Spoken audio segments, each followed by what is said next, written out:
છૂટાછેડાના કેસોમાં ઘણીવાર એક વાત સાંભળવા મળે છે, જીતીને પણ હારવું. પણ શું થશે જો કોઈ એવું કહે કે એક એવો ચુકાદો આવ્યો છે જે ખરેખર લાખો રૂપિયા અને કિંમતી વર્ષો બચાવી શકે છે? હા, આ શક્ય છે. તો ચાલો ધ લીગલ સફરમાં આપનું સ્વાગત છે. તો આ કહેવત છે શું? જીતીને પણ હારવું. ચાલો સમજીએ. કલ્પના કરો કે છૂટાછેડાનું હુકમનામું હાથમાં છે.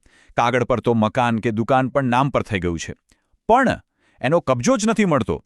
થાય છે એવું કે પતિ પત્ની સમાધાનમાં બધું નક્કી કરી લે કે ભાઈ આ મિલકત પત્નીની, પણ જેવું છૂટાછેડાનું કામ પતે અને દસ્તાવેજ કરવાનો કે ચાવી આપવાનો સમય આવે ત્યારે સામેવાળી પાર્ટી ફરી જાય. અને આ કોઈ કાલ્પનિક વાત નથી. આ એકદમ સામાન્ય અને સાચું કહું તો બહુ જ પીડાદાયક હકીકત છે. હવે આપણે આ વિષયમાં ઊંડા ઉતરીએ એ પહેલાં એક ખૂબ જ મહત્વપૂર્ણ સ્પષ્ટતા. આ બધી જ માહિતી ફક્ત શૈક્ષણિક હેતુઓ માટે છે અને કોઈપણ પ્રકારની કાનૂની સલાહ ન ગણવી. જો આપને કોઈ કાનૂની માર્ગદર્શનની જરૂર હોય તો હંમેશા એક યોગ્ય કાનૂની વ્યાવસાયિકનો જ સંપર્ક કરવો. તો આજે આપણે શું જોવાના છીએ? સૌથી પહેલાં તો આ પીડાદાયક વિરોધાભાસ શું છે એ સમજીશું. પછી કાયદાની નવી શક્તિ શું છે એ જોઈશું. હુકમનામાથી કબજા સુધી પહોંચવાની નવી રીત શું છે એની વાત કરીશું. અને હા, ભવિષ્યમાં આવી તકલીફ ન પડે એ માટે એક મજબૂત કરાર કેવી રીતે બનાવવો એ પણ શીખીશું. અને છેલ્લે ન્યાય તરફનો સાચો રસ્તો કયો છે એના પર વાત કરીશું. ચાલો, તો સૌથી પહેલા મુદ્દા પર આવીએ. આ જે સમસ્યા છે એને જરા ઊંડાણથી સમજીએ. કારણ કે કોડનો જે હુકુમ છે અને મિલકતનો જે વાસ્તવિક કબજો છે એની વચ્ચે ખરેખર એક બહુ મોટી ખાઈ છે. જુઓ, પરિસ્થિતિ કેવી વિચિત્ર છે. કાગળ પર હુકમનામામાં મિલકતના માલિક તમે છો, પણ હકીકતમાં સાવ લાચાર. કોઈ કહે કે ચાવી નથી, કોઈ કહે કે ઘરમાંથી નીકળવું જ નથી. અને પછી શું? પછી સલાહ મળે કે હવે આ જ મિલકત જે કાયદેસર રીતે તમારી છે એનો કબજો લેવા માટે એક નવો કેસ કરો, એક નવી લાંબી લડાઈ લડો. આ અત્યાર સુધીની કડવી વાસ્તવિકતા હતી. જરા વિચારો, એક વ્યક્તિ 5-5 વર્ષ ફેમિલી કોર્ટમાં લડે છે અને પછી જ્યારે એને એનો હક મળે ત્યારે એને કહેવામાં આવે કે હવે કબજા માટે બીજા 10-15 વર્ષ સિવિલ કોર્ટમાં લડો. શું આ વ્યાજબી છે? આખી પ્રક્રિયામાં કેટલો સમય બગડે, કેટલા પૈસા જાય અને માનસિક શાંતિનું તો પૂછો જ નહીં. બધું જ ખતમ થઈ જાય. પણ હવે નહીં, કારણ કે ગુજરાત હાઈકોર્ટે આ સમગ્ર બાબત પર બહુ જ કડક વલણ અપનાવ્યું છે અને પરિસ્થિતિને હું કહીશ કે જડમૂળથી બદલી નાખી છે. તો ચાલો હવે જોઈએ કે આ નવો અને શક્તિશાળી ઉપાય છે શું. અને આ રૂપક બધું જ કહી દે છે.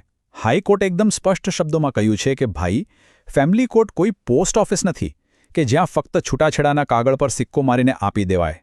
ના, એની પાસે પણ વાસ્તવિક શક્તિ છે, સિવિલ કોર્ટ જેવી શક્તિ. અને એ પોતાના આપેલા હુકમોનો અમલ કરાવવાની પૂરેપૂરી તાકાત રાખે છે.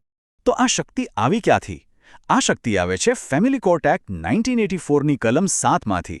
આ કલમમાં એક ખુલાસો છે જે સ્પષ્ટપણે કહે છે કે લગ્ન કરનારા પક્ષકારો વચ્ચેના મિલકતના જે પણ વિવાદો છે એને સાંભળવાનો અને ઉકેલવાનો અધિકાર ફક્ત અને ફક્ત ફેમિલી કોર્ટને જ છે. એટલે કે આ પાવર તો કાયદામાં પહેલેથી જ હતો, પણ હવે એનો પૂરેપૂરો અમલ શરૂ થયો છે. અને આ જ છે આખા ચુકાદાનો સૌથી મોટો અને સૌથી મહત્વનો મુદ્દો. હવે સમજો, અલગથી કોઈ સિવિલ કેસ કરવાની જરૂર જ નથી. જો છૂટાછેડાના ઓર્ડરમાં લખ્યું છે કે આ મકાનનો કબજો સામેવાળી વ્યક્તિને સોંપવો, તો બસ એ પોતે જ કબજા માટેનો હુકમ ગણાશે. એને અંગ્રેજીમાં કહેવાય ડિક્રી ફોર પોઝેશન. અને એનો અમલ પણ હવે એ જ ફેમિલી કોર્ટમાં જ થશે. તો ઠીક છે, આપણે એ તો સમજ્યા કે નવો નિયમ આવ્યો છે, પણ આ નવી પ્રક્રિયા કામ કેવી રીતે કરે છે? ચાલો એને એકદમ સરળ ઉદાહરણથી સમજીએ. ચાલો માની લઈએ કે રમેશ અને સવિતા નામના બે વ્યક્તિ છે. બંને પરસ્પર સંમતિથી છૂટાછેડા લેવાનું નક્કી કરે છે અને એમની વચ્ચે એક શરત નક્કી થાય છે કે છૂટાછેડાના બદલામાં રમેશ પોતાનો અમદાવાદવાળો ફ્લેટ સવિતાને આપી દેશે. કોર્ટે પણ આ શરતને માન્ય રાખીને છૂટાછેડાનો હુકમ કરી દીધો. હવે અહીંયા આવે છે ટ્વિસ્ટ. છૂટાછેડાને 6 મહિના થઈ ગયા, પણ રમેશભાઈ તો ફ્લેટ ખાલી જ નથી કરતા. ના દસ્તાવેજ કરી આપે છે, ના ચાવી આપે છે. હવે જો જૂનો સમય હોત તો સવિતાએ શું કરવું પડત? સિવિલ કોર્ટમાં નવો કેસ દાખલ કરવો પડત અને પછી વર્ષો સુધી ધક્કા ખાવા પડત.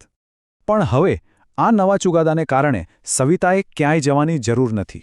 એણે બસ એ જ ફેમિલી કોર્ટમાં જવાનું છે જ્યાંથી છૂટાછેડા થયા હતા અને ત્યાં એક એક્ઝિક્યુશન પિટિશન એટલે કે અમલીકરણ અરજી દાખલ કરવાની છે. કોઈ નવો સિવિલ કેસ નહીં, કંઈ જ નહીં. તો આખી પ્રોસેસ કેટલી સરળ થઈ ગઈ જુઓ. ફક્ત 3 સ્ટેપ. પહેલું, એ જ ફેમિલી કોર્ટમાં CPCના ઓર્ડર 21 મુજબ એક એક્ઝિક્યુશન પિટિશન ફાઇલ કરો. બીજું, કોર્ટ તરત જ સામેવાળી પાર્ટીને નોટિસ મોકલશે અને હુકમનું પાલન કરવા કહેશે.